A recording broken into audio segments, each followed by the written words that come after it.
$160 million painting uncovered in couple's home.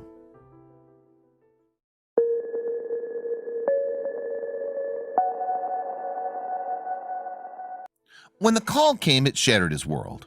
He felt like a deer in the headlights as the FBI carefully explained what his favorite aunt and uncle had done. But he refused to believe it. The family members that he knew and loved couldn't possibly have committed one of the biggest crimes of the 1980s. But then a seed of doubt started to sprout in his mind. Do we really know the people around us? Do we really know our friends, neighbors, and relatives?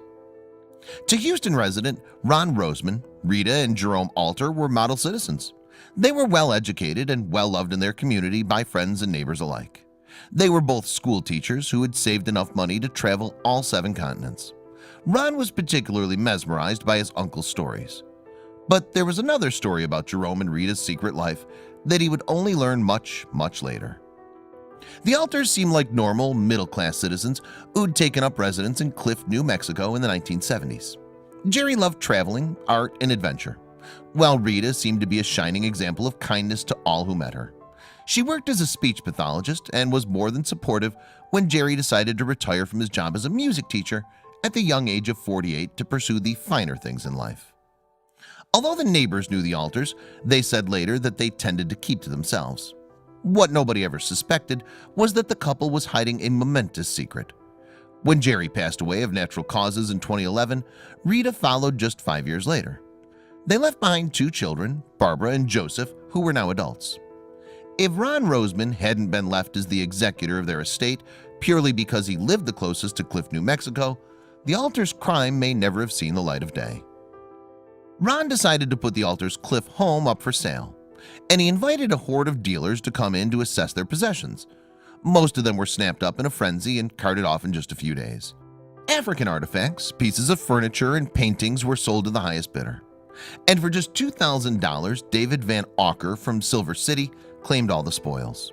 $2,000 wasn't nearly as much as Ron had hoped for, but he was glad to wind down his late aunt and uncle's estate. Little did he know there was something priceless among the items that the antique dealer hauled into his car that day. Ron never suspected that this particular item had been under investigation for the last 33 years, and the case was about to be blown wide open. David Van Auker was filled with glee at the bargain he found when he began to sort and price the assets he'd purchased for a pittance. But as he inspected the items one by one, his eyes kept moving back to one particular item. He had a feeling that he just couldn't explain when he looked at it, but he would only know what it was after he began to dig deeper into the mystery. David put the day's work in the back of his mind as he returned to his home in Pinos Altos that evening. The next day, however, one of his newly acquired pieces was quickly becoming the talk of the town. An artist with sharp eye happened to walk into his antique dealership, Manzanita Ridge Antiques, and said the 5 words that prompted David to call the FBI, who then called Ron Roseman.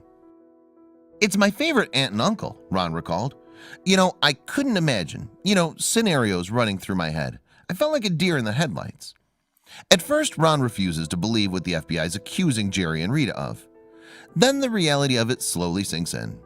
Could his own beloved aunt and uncle have pulled off one of the most brazen heists in American history?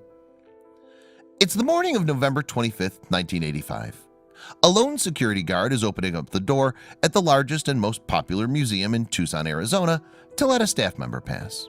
It's early and the museum isn't officially open for the day yet, but that doesn't deter the then unknown couple as they approach to start a conversation. The woman, who looks to be in her 60s, chats idly to the security guard about anything she can think of. They talk about art and the weather while a man slips into the building unnoticed, where he heads straight to the 3rd floor. A few minutes pass and the man suddenly reappears by the woman's side, and they make a hasty retreat into a rust-red 2-door sports car. The security guard is suspicious that the couple didn't stay to go inside the museum, so he goes to investigate with a sinking feeling in his stomach. As it was 1985, there were no security cameras in the museum to catch the man in the act. The security guard quickly realizes what's happened as he stares at the empty frame on the 3rd floor.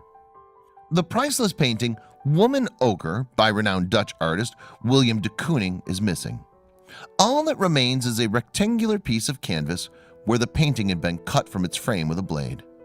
The police found no fingerprints, and the only clue was the guard's description of the mysterious couple in their getaway car. But they had no license plate number.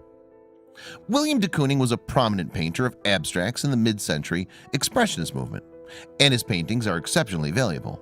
One painting has been sold for a staggering $137.5 million. The famous art heist of Woman Ochre had remained unsolved for 3 decades, until an unassuming dealer realized just what it was that he had sitting in his Silver City antique store. David Van Auker had thought nothing of the abstract painting that he had acquired at the Alters estate until an artist had walked into his store and seen it, exclaiming, "That's a William de Kooning." But the chances of him stumbling upon such a momentous piece of history only started to dawn on him once he'd conducted some research. He read the article about the painting that was stolen from the Arizona Museum of Art, and his eyes grew wide in their sockets. David's astonishment quickly became fear as he realized just what he had in his possession. He had to hide it away from prying eyes. Ironically, the only door that locked in the store was the bathroom, so he moved the 40 by 30-inch painting there and locked it inside. We were afraid someone would bash it or flick paint off it, so that's when we decided we'd pick it up and stick it somewhere safe, Van Auker explained later. Then he called the Tucson Museum. "I had daydreams of getting that phone call, of someone calling up or someone mysteriously sending a package and the painting being inside of it," said Olivia Miller, curator for UAMA.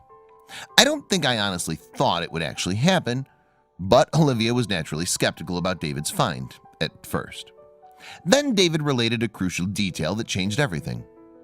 The thing he said that really stood out, that made me, I was taking it seriously but really made me stop, was he said there were lines across it as if it's cracked, like it's been rolled up, Olivia Miller recounted. "Okay, that's just a detail that nobody could just say that." That's when Chief Brian Seastone got a call. Chief Brian Seastone had investigated the theft of the de Kooning painting for over 30 years, and he always had a feeling in his heart that he would one day crack the case. "I just had this feeling," Seastone added. "So 32 years later, I got to see the tears of joy and happiness as it really did come home." Soon afterward, the painting was examined carefully, and the signature was found to be authentic. The painting was the real deal. And the most surprising detail? The Alters had kept it hung behind their bedroom door, away from prying eyes, for over 3 decades. And new evidence points to the seemingly ordinary couple as the ones who had stolen the painting. My personal thought, and it may be totally wrong, but when I first saw where the painting was hanging in the house, it was for their private display, Buck Burns, co-owner of an antique shop, said. Not for anybody else. It was hung behind that door, and when that door was open, nobody could see it. But the most incriminating evidence had been under everyone's noses all along. Jerome "Jerry" Alter had written a book of short stories in 2011 entitled The Cup and the Lip. One of the stories inside is a fictitious account of a woman and her daughter who steal a 120-carat jewel from a museum by distracting the guard, stealing the jewel, and fleeing in a getaway vehicle. When they arrive home, they hang the jewel in a secret panel in their home, where it will stay for their exclusive viewing pleasure. But Ron Roseman cannot, or will not, believe that his aunt and uncle were involved in the theft. "I just can't imagine that they would," he said sadly. That wasn't the aunt and uncle that I knew. Unfortunately for him, new incriminating evidence against Jerry and Rita Alter was found in 2018 that is certainly food for thought. In 2018, a photograph of Jerry and Rita was found. It was dated 1985 and was taken in Tucson on Thanksgiving, just a day before the de Kooning piece was stolen. In a photo in the Alter's personal collection, it surfaced that Jerry drove a red sports car, just like the one that had been described by the security guard on the day the painting was stolen. Many people also believe that the police sketch of the couple, rendered in 1985, bears a striking resemblance to Jerry and Rita Alter. And if that's not enough evidence against them, nobody can explain how the two teachers with their modest salaries could afford to travel so extensively and own a 20-hectare property in Cliff, New Mexico. The investigation continues, and no arrests have been made thus far. We'll never know if the couple really did pull off one of the greatest art thefts of the 20th century, but all evidence certainly suggests they did, and got away with it. The de Kooning painting, Woman Ochre, has been returned to the Arizona Museum, where hopefully it will remain safe. It's been given an evaluation of over $160 million.